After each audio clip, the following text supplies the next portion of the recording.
So this is one of the little side streets in Orléans where I'm staying, and this is where I had lunch today,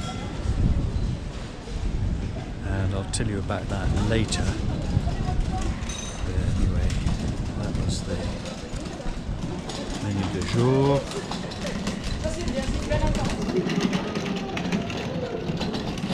Lots of these little scooters, electric scooters, people zipping up and down on those.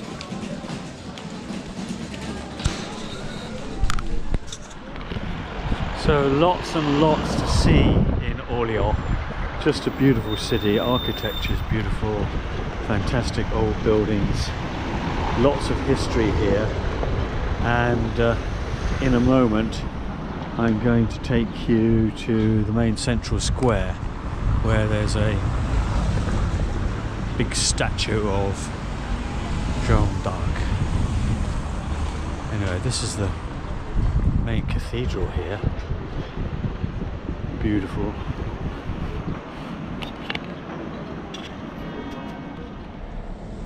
Another wonderful building here.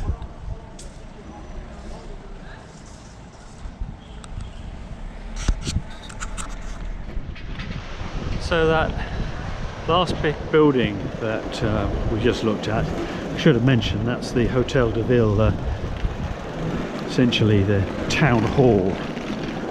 And what we're doing now is just coming down one of the main boulevards, and I don't know whether you can make her out yet, but right in front of me is the statue of Jeanne d'Arc.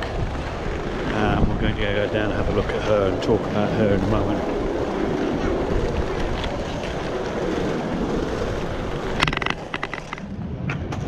Well, here she is in all her glory, Joan of Arc, who is probably the greatest of all the French heroines, who sadly died at the tender age of 19, caught up in a war which, in its proper context, was really a French civil war between all the stakeholders at the time, which included the French, the Burgundians, and of course the English, who legitimately held vast tracts of French land, or what we now call French land, through their connections to William the Conqueror, who came from Normandy, and of course marriages such as that between Henry II and Eleanor of Aquitaine, which brought vast tracts of south-west France to the English.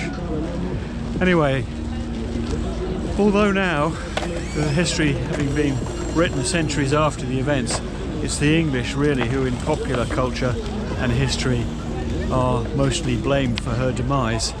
It was actually the Burgundians who tried, sentenced and executed her, not the English. So here's the little courtyard where I'm staying. There's a chap climbing on the roof behind me. There's my bike.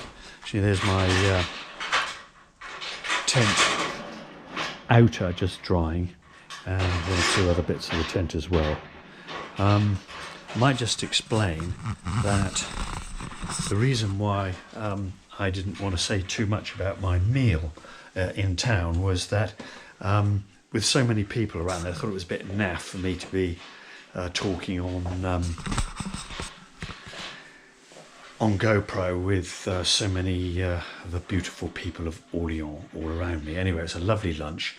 I had wild boar, which was delicious, very gamey, and actually if you hadn't told me it was wild boar, I would have thought it was something like the dead badger that I had seen on the side of the road a few days ago. Roadkill, which had been there for I suspect about three weeks. But anyway, it was delicious and a privilege to taste one of the local delicacies.